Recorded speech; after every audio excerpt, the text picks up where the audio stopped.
Normal ಡೆಲಿವರಿಯ ನೋವಿನ ಬಗ್ಗೆ ಎಲ್ಲ ತಾಯಿಗೂ ಪ್ರೆಗ್ನೆಂಟ್ ಆಗಿದ ತಕ್ಷಣ ಮೊದಲು ಆಗುವಂಥ ಭಯ ಆ ನಾರ್ಮಲ್ ಡೆಲಿವರಿ ಒಂದು ನೋವು. 4 ಸ್ಟೇಜಸ್ ಆಫ್ ಲೇಬರ್ ಅಂತ ಇರುತ್ತೆ. ಆ ಹೆರಿಗೆ ನೋವಿನಲ್ಲಿ 4 ಸ್ಟೇಜಸ್ ಇರುತ್ತೆ. ಹೆರಿಗೆ ನೋವಿಗೆ ಹೆದರ್ಕೊಳ್ಳೋ ಅವಶ್ಯಕತೆ ಇಲ್ಲ. ಪೇನ್ಲೆಸ್ ಲೇಬರ್ ಆಪ್ಷನ್ಸು ಇದೆ. ನಾರ್ಮಲ್ ಡೆಲಿವರಿ ಆಗುತ್ತಾ ನಮಗೆ ಅನ್ನೋ ಒಂದು ಪ್ರಶ್ನೆ. ಆಗತ್ತೆ, ಬಟ್ ನಾರ್ಮಲ್ ಡೆಲಿವರಿಗೆ ಮಗು ಇಂಥದ್ದೇ ಒಂದು ಪೊಸಿಷನಲ್ಲಿ ಇರಬೇಕು ಅನ್ನೋದಿರುತ್ತೆ.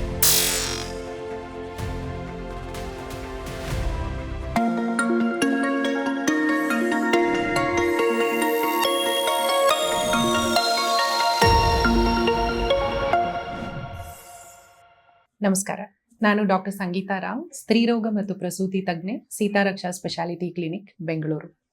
ಇವತ್ತು ನಾನು ನಿಮಗೆ ಹೆರಿಗೆ ನೋವಿನ ಬಗ್ಗೆ ಮಾಹಿತಿ ಕೊಡೋಕ್ಕೆ ಇಷ್ಟಪಡ್ತೀನಿ. ಯಾವಾಗ ಹೆರಿಗೆ ನೋವು ಶುರುವಾಗುತ್ತೆ, ಹೇಗೆ ಇದು ಹೆರಿಗೆ ನೋವಾ ಅಥವಾ ನಾವು ಫಾಲ್ಸ್ ಲೇಬರ್ ಪೇನ್ ಅಂತ ಕರಿತೀವಿ, ಅಂದರೆ ಹೆರಿಗೆ ನೋವು ಥರ ಬರುತ್ತೆ ಬಟ್ ಅದು ಹೆರಿಗೆ ನೋವಲ್ಲ. ಸೊ ಏನು ಮಾಡಬೇಕು ಬಂದಾಗ, ಯಾವಾಗ ನಿಮ್ಮ ಡಾಕ್ಟ್ರನ್ನ ಕನ್ಸಲ್ಟ್ ಮಾಡಬೇಕು ಅನ್ನೋದ್ರ ಬಗ್ಗೆ ಹೇಳ್ಕೊಡ್ತೀನಿ. ಈಗ ಹೆರಿಗೆ ನೋವು ಯಾವಾಗ ಶುರುವಾಗುತ್ತೆ ಅಂದರೆ 37 ವಾರ ತುಂಬಿದ ಮೇಲಿಂದ 40 ವಾರದವರೆಗೂ ಅದರಲ್ಲಿ ನಮಗೆ ಯಾವಾಗಾದರೂ ಮಗು ಡೆಲಿವರಿ ಆಗಬಹುದು. ಅದನ್ನು ನಾವು ಟರ್ಮ್ ಪ್ರೆಗ್ನೆನ್ಸಿ ಅಂತ ಕರಿತೀವಿ. ಸೊ 37 ವಾರ ತುಂಬಿದ ಮೇಲೆ ಯಾವುದೇ ಮಗು ಹುಟ್ಟಿದ್ರೂ, ಈಗ ನಮಗೊಂದು ಡೆಲಿವರಿಗೊಂದು ಡ್ಯೂ ಡೇಟ್ ಅಂತ ಕೊಟ್ಟಿರ್ತಾರೆ.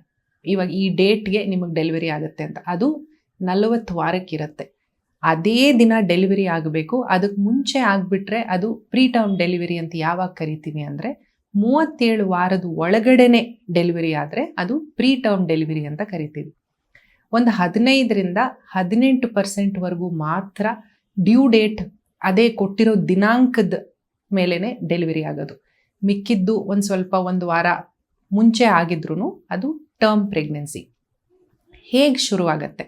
ಹೆರಿಗೆ ನೋವಿಗೂ ಬೇರೆ ಬರೋ ನೋವಿಗೂ ಹೇಗೆ ವ್ಯತ್ಯಾಸ ಕಂಡುಹಿಡಿಬೋದು? ಹೆರಿಗೆ ನೋವು ಹೇಗೆ ಶುರುವಾಗ್ಬೋದು ಅಂದರೆ, ನೋವು ಶುರುವಾಗಬೇಕು ಅಂತಲೇ ಏನೂ ಇಲ್ಲ. 36, 37, 38 ವಾರ ಆಗೋಗಿದ ಮೇಲೆ ಒಂದು ನೋವು ಶುರುವಾಗ್ಬೋದು. ಹೇಗೆ ನೋವು ಶುರುವಾಗತ್ತೆ ಅಂದರೆ, ಹೆರಿಗೆ ನೋವು ಕಂಟಿನ್ಯೂಸ್ ಆಗಿರೋದಿಲ್ಲ. ಅಂದರೆ ಕಂಟ್ರಾಕ್ಷನ್ಸ್ ಅಂತ ಏನು ಹೇಳ್ತೀವಿ, ಗರ್ಭಕೋಶದಲ್ಲಿ ಕಂಟ್ರಾಕ್ಷನ್ ಶುರುವಾಗತ್ತೆ.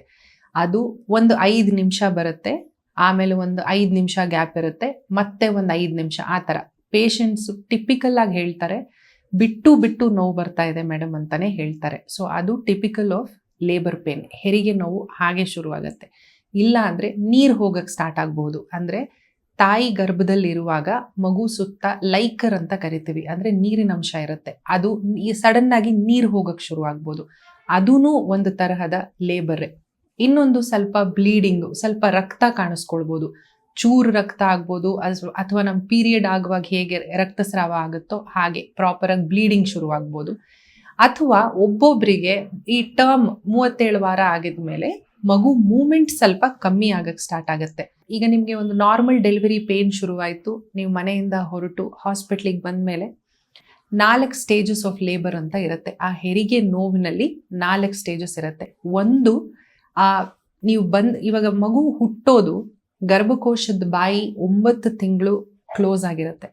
4 ಸ್ಟೇಜಸ್ ಆಫ್ ಲೇಬರ್ ಅಂತ ಇರುತ್ತೆ. ಆ ಹೆರಿಗೆ ನೋವಿನಲ್ಲಿ 4 ಸ್ಟೇಜಸ್ ಇರುತ್ತೆ. ಫಸ್ಟ್ ಸ್ಟೇಜ್, ಯೂಶಲಿ ಹಾಸ್ಪಿಟ್ಲಿಗೆ ಬಂದ ತಕ್ಷಣ ನಿಮ್ಮ ಡಾಕ್ಟರ್ ಒಂದು ಇಂಟರ್ನಲ್ ಚೆಕಪ್ ಮಾಡಿ ನೋಡ್ತಾರೆ. ಗರ್ಭಕೋಶದ ಬಾಯಿ ಎಷ್ಟು ಸೆಂಟಿಮೀಟರ್ ಓಪನ್ ಆಗಿದೆ ಅನ್ನೋದು ಇಂಪಾರ್ಟೆಂಟ್ ಆಗುತ್ತೆ.